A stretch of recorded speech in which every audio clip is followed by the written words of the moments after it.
welcome to today's episode of Juicing the Numbers, your Statistics in Sports podcast. I am your host, Joshua Tracy, and I am riding solo today. We're missing Corwin due to some holiday work scheduling nightmare that he has to deal with on his own, or he has to deal with at work, which means I am on my own for today, which, you know, he will be missed.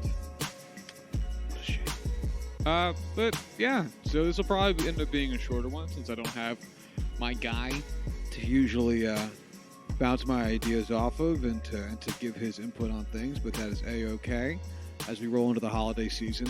Recording this on December 23rd, so this will be coming out Christmas Eve, and in honor of the holiday, I wanted to talk about some of our best baseball players who were born on Christmas, as I'm sure we'll see plenty of on Twitter throughout the day, as well as the recently released CC Sabathia documentary that came out on HBO Max a couple days ago. So I guess let's start there so we can close on some of the holiday stuff. So HBO Max Sports, or whatever it is that they call it, released their documentary that followed CC Sabathia around for parts of the 2019 MLB season.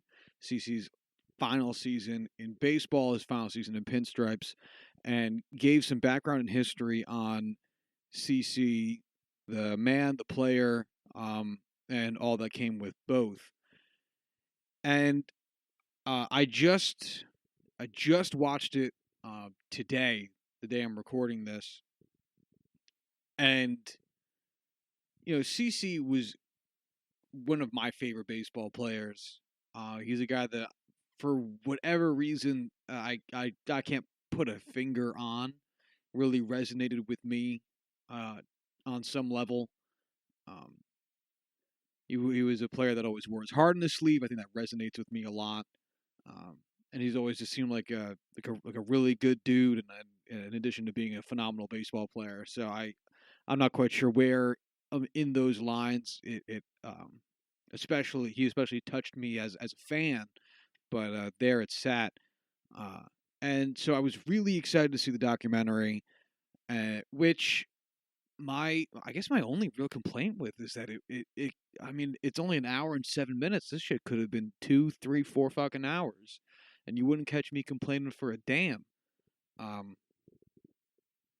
It touched on a lot of really great and interesting points in not only that don't only apply to CC, given that it is a documentary about him, but I think also reflect certain parts of what it means to be a person, what it means to be an athlete that we don't often see as much be talked about in a grand stage, which I think also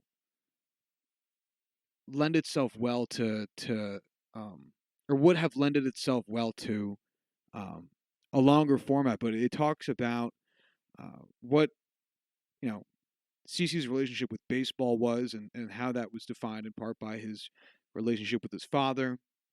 It talks about a little bit about CC being a baseball player, being a black baseball player.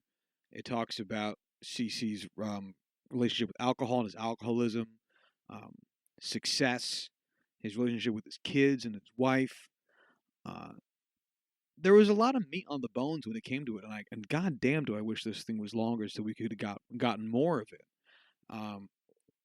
But it was really beautifully done, and I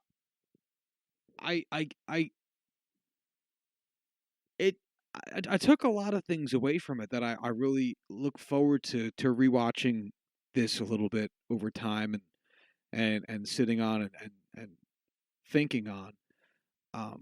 Because one of the things for me that I thought was ridiculous that I hadn't even thought about was CC's return from rehab and what that really meant.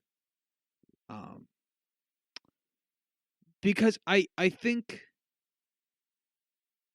there's a better understanding around or appreciation for or whatever the right term would be around the mental illness side of things that as it pertains to alcoholism within the greaterness of society. But because it was in a baseball context, I can't help but think that at the time, you almost think about CC coming back.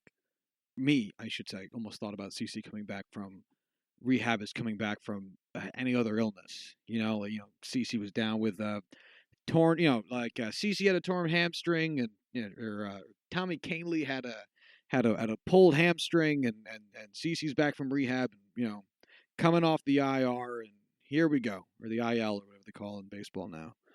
Um, and what a surface level thought that really is, and how much really goes into that, and how little control you have to have over yourself to get to that point. And I know it's such a surface level thought, um, that I wouldn't have in any other context. You know, there's a lot going on right now about on Twitter about John Mulaney going back to rehab, which is a terrible thing to have a relapse for any self destructive activity.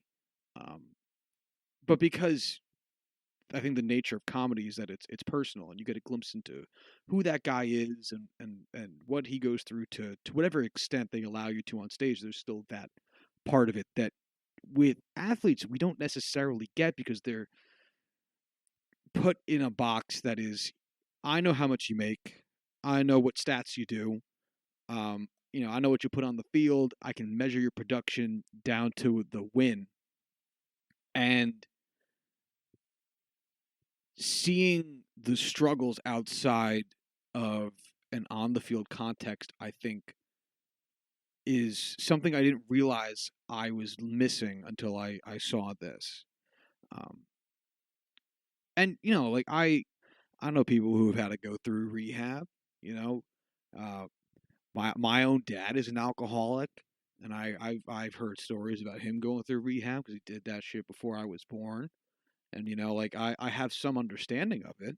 Um, and it really showed a gap in my, I guess, emotional understanding as it pertains specifically to athletes, and especially jarring. This is an athlete that I absolutely adore, love CC, um, and to hear him talk about it, not just as you know the illness that it is, and not just as the thing that he had to go through, but also hearing how he kind of benchmarked how well he was doing mentally, or with that addiction with baseball, and how that was being used. He says in the documentary that he knew he was bad when he showed up to an October game at Camden Yards, that's where the Baltimore Orioles play, um, still drunk from the night before, and how the only way he felt like he could make it to his bullpen session was if he had some hair of the dog to get him through it. And then that was the moment that he knew that he couldn't handle, that he was fully out of control, is that it was starting to impair his work, his game. And I think there's something to be said to that, especially pitchers have their rituals, they have their routines, and those routines are predicated around the idea of, this is what you got to do to be right, and this is what you got to do your job right, and this is what you got to do to function. And to have that be how he determined where his standing was in his game, I think was an aspect of it that you understand conceptually, but to have it laid out, I think, was especially impactful, because you see a guy getting by, and you think, well, he's going through some shit, but he's getting by. And listening to see talk about it, and walk you through it, you realize he wasn't getting by. In the public eye, he might have been getting by to some extent. His numbers on the field weren't great, and there was they showed video of a TMZ laden incident in Toronto, but he wasn't getting by. And I think, and this might be me specifically, I might be overgeneralizing, but the idea of seeing your athletes as more than just, home runs, singles, strikeouts, and walks can be challenging because of the general discourse around it. And I think that's one of the things that CC did for me specifically, more so than any other athlete that I really have paid attention to over the course of my life. Because I think what makes C such a relatable dude is that, at the in the last few seasons of his career where I was most attuned to what he was doing and saying and involved with and where he was talking and all that, and trying to just pay attention to him as a man more, because he just resonated with me when he was on the mound, is how emotionally aware he was, and how okay that was, and how good that was. Like they played a clip from his right after his speech at Yankee Stadium right before his final start of the regular season, and he's walking off the mound with a bunch of the other guys, and he was like, damn, like I didn't want to cry, and now I'm crying, and that sucks because I didn't want to cry, and there's something to be said about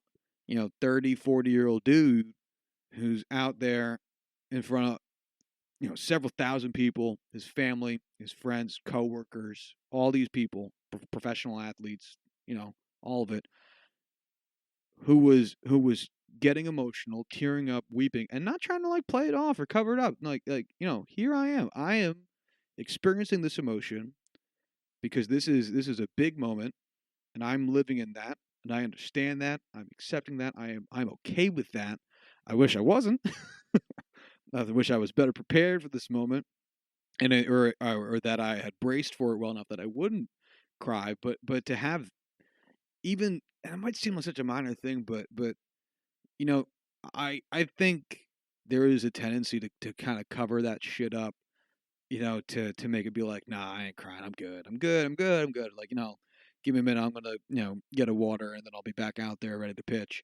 And even just that little moment of acknowledgement of the emotion meant something. It really did, because even I too am a heart on my sleeve kind of guy, and even then I try to not act like I'm going to get so emotional over sports stuff, because yeah, it's fucking sports.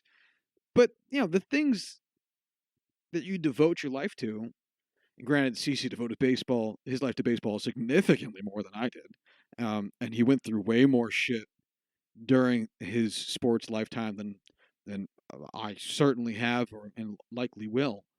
Um, it's heartwarming to see that type of emotional acceptance and awareness, and it's a little bit validating too. That, like, C is sad that he's retiring. I'm sad that he's retiring. I don't have to just brush that off as being like, yeah, my favorite pitcher retired. No, it was sad. I remember being sad. I remember almost crying if I didn't, or if I did, I might have. Jesus, that wasn't even that long ago. Um,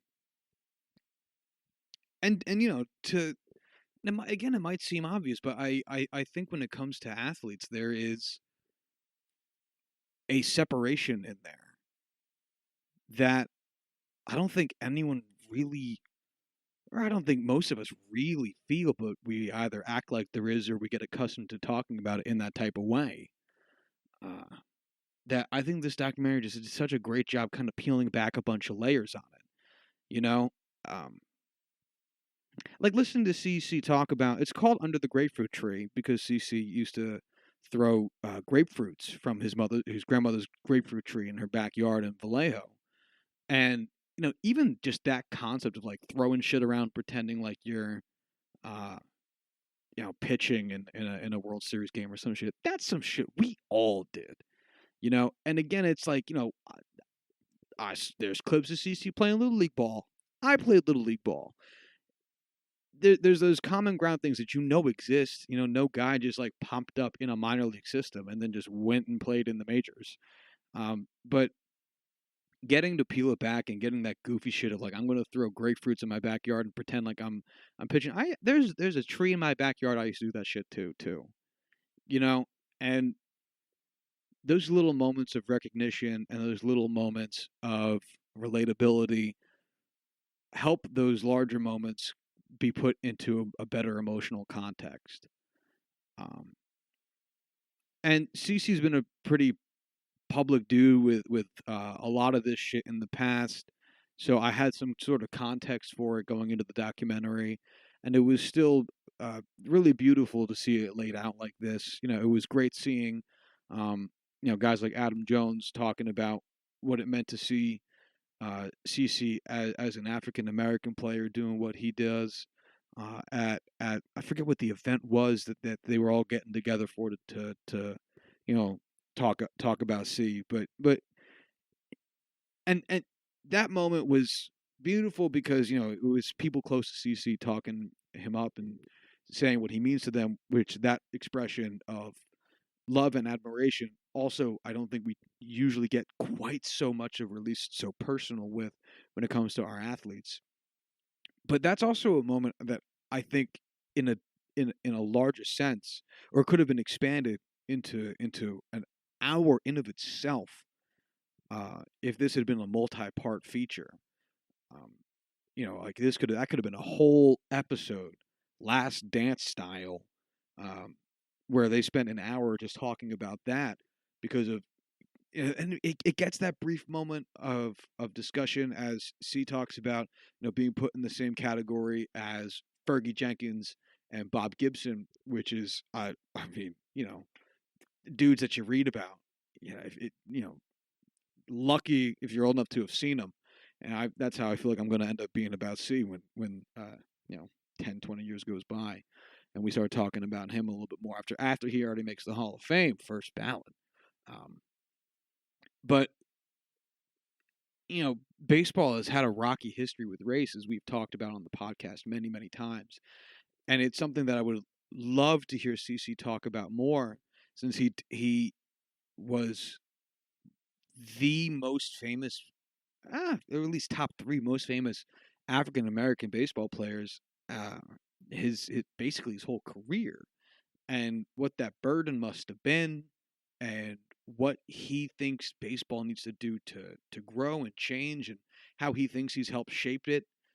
And I've heard CC talk about that in other places, but I think anyone who's going to watch this documentary and hasn't had that experience with him uh, would be greatly to their benefit to hear more about it, because it is a very captivating part of the sports world in general, the baseball world specifically, and CC Sabathia's life. And I think that conversation is massively important. And oh god, this really could have been like a 4-hour feature, and I would have been totally cool with it. Um, and I'm really glad that they focused in a little bit on the milestones here and there, and they talked about the 3,000th strikeout, they talked about the 250th win, um, all those things that were really, really iconic within the last season of his career, but they didn't make those so heavily the feature piece about it. They spent a lot more time talking about C the man and the life without rooting it too much in the first I was in Akron and working my way up to the minors, and then I played in, I don't even know where the fuck Cleveland's affiliate ball teams are, no fucking clue. But like I'm glad it wasn't quite so chronological. It jumped around a lot, time period to time period, and I I really like that it took a more sporadic approach to it, as it built the time frame around the topic rather than building the topic around the time frame. Um, Not for any particular reason, I guess. I don't think I you know I don't I'm not trying to weigh the cost benefit analysis of doing it one way versus the other, but I can appreciate how this film wanted to focus more so on, here is a part of my life, and here are the moments that shaped that to some extent, guided it or informed it, and framed it more that way than saying, here's what I was in 2008, and then here's what I was in 2009, and then here's what I was in 2010. And not that I think that that's poor. I'm just, I enjoy the decision as it was presented and the execution thereof. Um, I think this is a wonderful, tight hour and 7 minutes. I think I hope we get more of these from not just C, but from other players who have stories to tell. So many of them do, and I think this is a great format for more players to be have the chance to tell their stories and what they've gone through to get where they are. Again, we often see the glitz and glamour, especially when you think of the Yankees. You think about Derek Jeter, and going to bars and having really pretty girlfriends, and Mr. Perfect. Um, when the reality is that's not what most guys go through, or at least that's not what all guys go through, especially high profile guys. We're all humans with our own lives. And I think C's story is important. I think it was told with great heart. Uh, and again, the thing that captures me about C is that even though I can personally relate to almost none of what he has experienced or gone through, um, not a professional baseball player, not an alcoholic, not black, not from California, not 40, don't got kids, ain't married, none of that shit. For some reason, he is such a I don't know. He's a guy I've just looked up to so much, and a guy that resonates with me at such a frequency that this documentary really hit a lot of really great, touched on a lot of parts of him that I am so glad to get more of a glimpse into, and to hear him talk more about, and to better inform my picture of who he is as a man. Because as highly as I thought of C going into this, I only came out thinking of him more highly. Um, Same thing with Amber. She's great. She's also a phenomenal Instagram follow. The Sabathia family rocks. Um, they're always doing goofy shit, and getting a chance to hear from Amber and C's eldest kid. Um, I think just helps paint a broader picture of who this guy that I rooted for 11 years or so uh, really is, and I'm very appreciative of his career and who he is as a man, and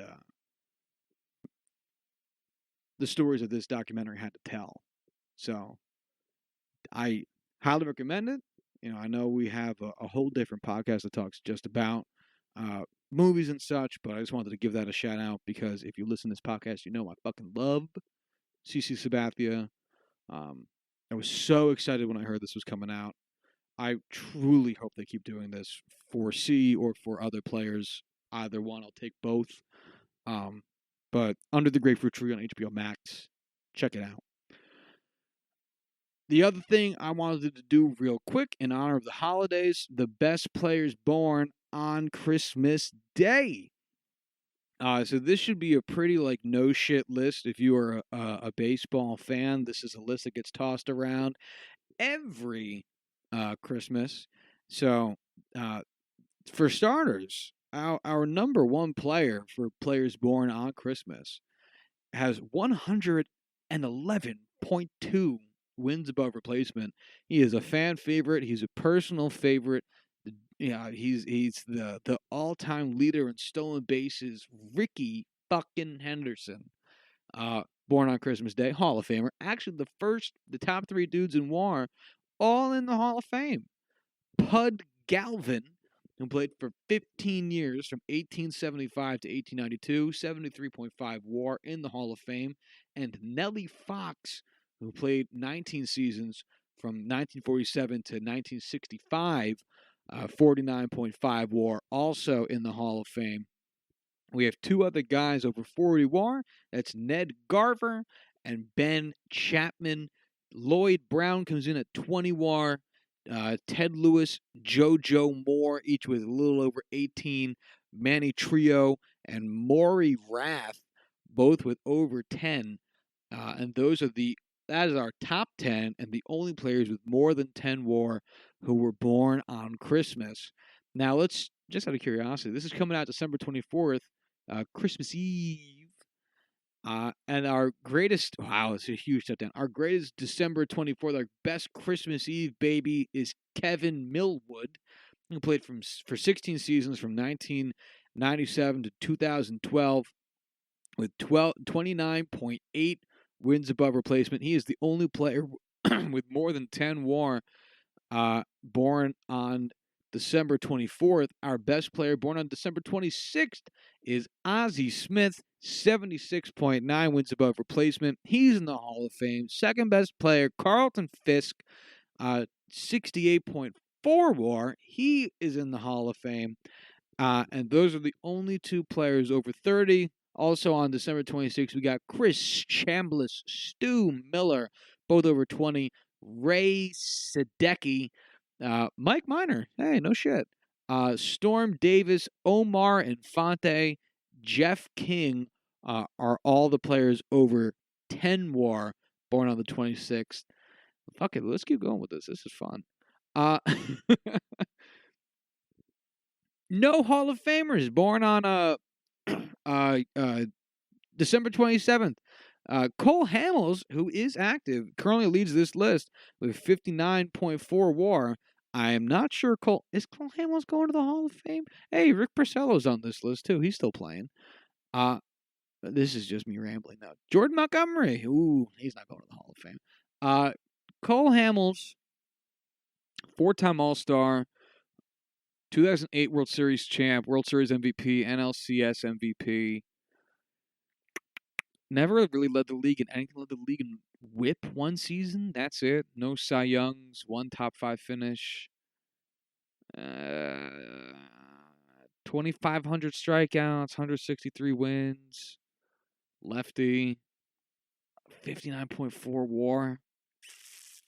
If he plays in 2021, he plays well. Maybe that's gonna be a weird case. So hey, maybe Cole Hamels will be our first. Born on December 28th. Let's just take it through the new year. Ted Lyons, Hall of Famer, 70.4 WAR. Also over 50, we have Tommy Bridges with 50.3. And then over 10, we have Bill Spaceman Lee with 22. Zane Smith with 20.2. Aurelio Rodriguez with 15.1. Ray Knight with 13.3. John Milner with 12.5. And B.J. Ryan with 11.6. On December, so one Hall of Famer. On December 29th, we've got no Hall of Famers. Devin White is our best player at 47.3 WAR. No active players in the top 10. December 30th. This is like so boring to listen to, but I'm actually like weirdly invested in this now. One Hall of Famer born on December 30th. Our boy Sandy Koufax, the left-handed god, in the Hall of Fame with 48.9 WAR. Second place is AJ Brzezinski. All right, 23.8. Those are the only two players over 10 WAR. Two very different players. Born on December 30th. And the final day of the year, December 31st, best player born December 31st is King Kelly, who is in the Hall of Fame with 46 WAR, also above 10 WAR. Syl Johnson at 27.4. Esteban Loaiza at 22.7. Rick Aguilera at 21.8. Bobby Byrne at 13.9. Tommy Byrne. Are they fucking related? Hold on.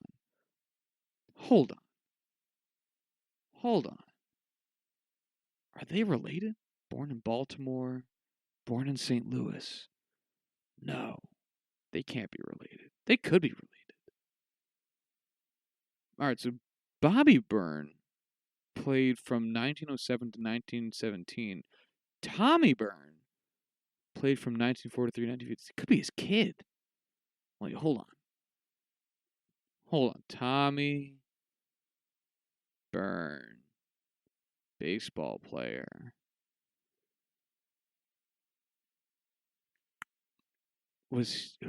Tell me who your daddy was.